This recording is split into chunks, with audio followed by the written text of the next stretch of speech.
Have you ever prayed to God and heard absolutely nothing? Like you're pouring out your heart to heaven and you hear silence? I think we've all been there before. Today we're going to talk about 3 things that we can all do to connect better with God and to hear Him. And sometimes in the stillness is when you come closest to God. Be still and know that He is God. Welcome to Finding Hope in a Suffering Society. I'm Rob. I'm Josh. We're here to help you find the beauty In the darkness. Come here for your weekly encouragement. We're posting content on Fridays and Tuesdays, and we'd love to be with you every week. So let's Josh and Rob this again. Here we go. Josh, let me ask you this. Do you pray more often when things are going well or when things are going not so well? You know, that's a great question. I love that because I used to pray more when things were bad. Now I pray more to show gratitude. I've had to learn that the deeper I dive into my gratitude list, the happier I am. Because I can sit here and focus on all the bad and I can think about all the bad. And generally that's when most people pray. It's, right.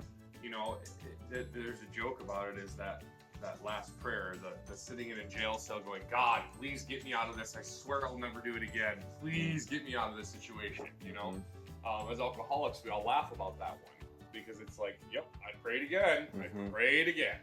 And that's the problem. I think that's our problem as a human race is we only pray when we need or want something. Yeah, you know, it's interesting. I find I'm the exact opposite. When things are not going well, I tend to curl up in a ball and I don't go to God as much. Now, I've changed that, I think, in the past couple of years. I lean on Him more, but typically I'm praying when things are going good. But again, But that's something you've had to change. Oh, yeah, 100%. Because you have to be honest with them. Yeah, you know, 100%. you say that now you do that, but back then it was always, please, I made a mistake, please get me out of this. Or, hey, my life isn't going so well, please get me out of this situation. Or give me some direction on where to go from here. And it's never, God, thank you for the day.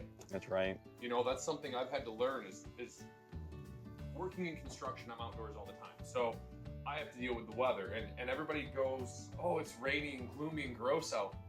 Well, how do you think we get our food? Without rain, we have no water. Without water, we have no growth. It's kind of like this. My journey with God has been, you know, I planted a seed. And I had to cultivate that seed. I had to nurture it. I had to water it. I had to take care of it. It's not just as simple as, here's a seed and walk away. And watering the seed, one of the ways you do that, we're going to talk about 3 things today that you can all do to better connect with God. The first thing that we can all do is open up the scriptures, open up the Bible, right? Yeah, absolutely. There's all kinds of answers in the Bible, but for some of us, that's not an easy thing to do, like myself. I'm not a reader. I'm not someone who can sit down, read the Bible, and go, wow, that makes sense. I need someone to dumb it down for me. Do you by chance get it through maybe listening to Christian music? Absolutely, 100%. That's a big thing for me. 91.3 is a Christian radio station, and on my job site, that's pretty much what we listen to from the time we start until lunch, and then we switch it up after that. You know, it helps keep our day going. It helps reinvigorate us. Yeah.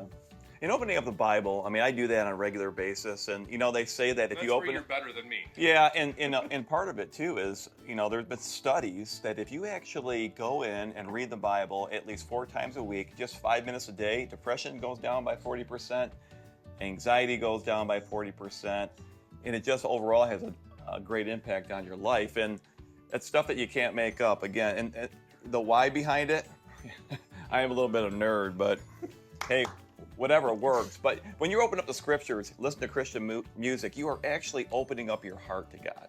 Well, and if you actually start listening to it, it's kind of crazy what it can do for you. The endorphins it can start building in you. If you start, you know, I have to admit, as someone growing up, I didn't start listening to Christian music really until probably about 8 or 9 years ago. And it was funny because I was way against it. And my girlfriend kept saying, you know what, give it a shot. And I'm like, I just can't get into it. And she sent me a group called Carrollton. I love them. And for any of you out there who have not heard a Christian rock band that will literally amp you up, that's one of them. They're good.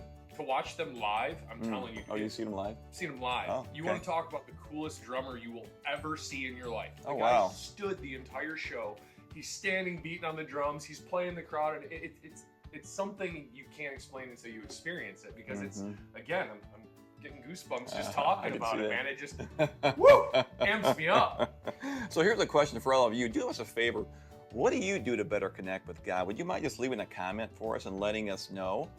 Whether it's music, whether it's Bible study, whether it's Journaling. whatever it may be. Sitting in silence and listening.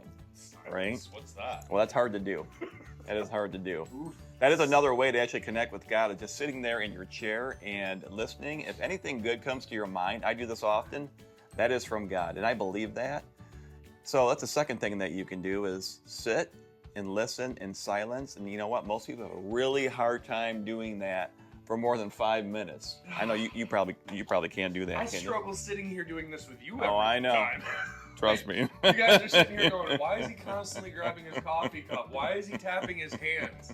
If you guys do the real me, this right here to get me seated for more than 30 seconds is pretty awesome. Yeah. I will tell you that there are days when I'm kind of flat and I wake up and I'm like, all right, I'm just going to listen to God, and whatever he wants me to do, I'm going to do it. It might just be go for a walk. It might be go work out. It might be go pet your dog. It might be get into the Bible. It might be get on your knees and pray to me right now.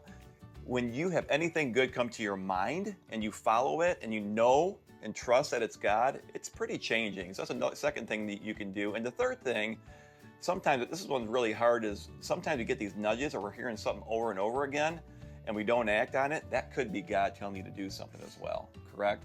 That could be a way he's talking to you. So here's the problem, is discerning whether it's you, God, or the devil. All three things. That's a good point. It is, because you gotta break it down and go, okay, so I have this feeling, this came to me, how do I react on that? Number one, first thing I do, phone a friend.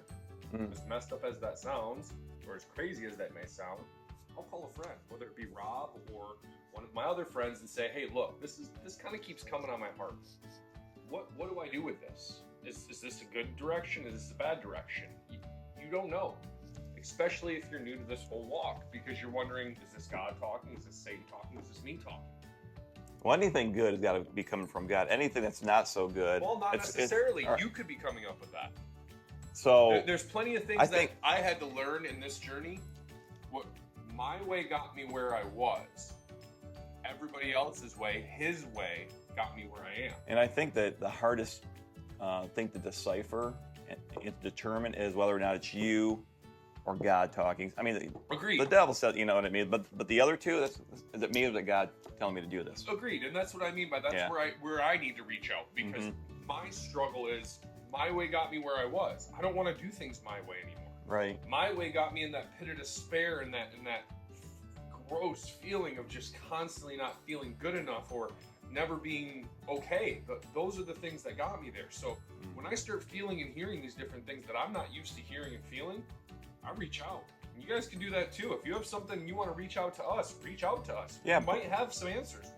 We're not theologians. We're not psychiatrists. No, we're not. But we're broken men who've been through it. Yeah, and again, to Josh's comment, put a comment down there. What are you struggling with? Maybe we can help. Maybe we can provide some guidance for you. I'm in the scriptures often. We've got some real life experiences. We've got other people that we know that some pretty crazy stories about how they've overcome. And by the way, you are an overcomer. You are an overcomer. You just have to take a couple steps to get closer to God and lean on other people, as Josh has said earlier. That's the most important thing. And by the way, when you're praying and you're looking for an answer from God, just remember, God is not a vending machine. He is your father. What? You don't have to pick A1 millionaire. That's not an option? Come on! It could be an option, but I'm not sure he's going to deliver on that one often. But I don't think he is, but I like how you put that. God is not a vending machine.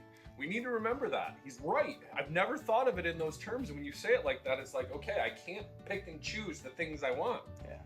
Why can't I pick money? Why can't I pick fame? Why can't I pick, any other thing? Like, I don't want any more problems in my life. I just want peace. Yeah, that's right. That's a big one. Peace is, again, the ultimate vibration that we're kind of looking for. It is. Shame is on the bottom, peace is on the top. And we hope that this video helped you find just a little more peace in your life. Again, I'm Rob. I'm Josh. And we're here to help you find the beauty in the darkness. We'll see you in the next video. God loves you. And you're never alone. See you guys.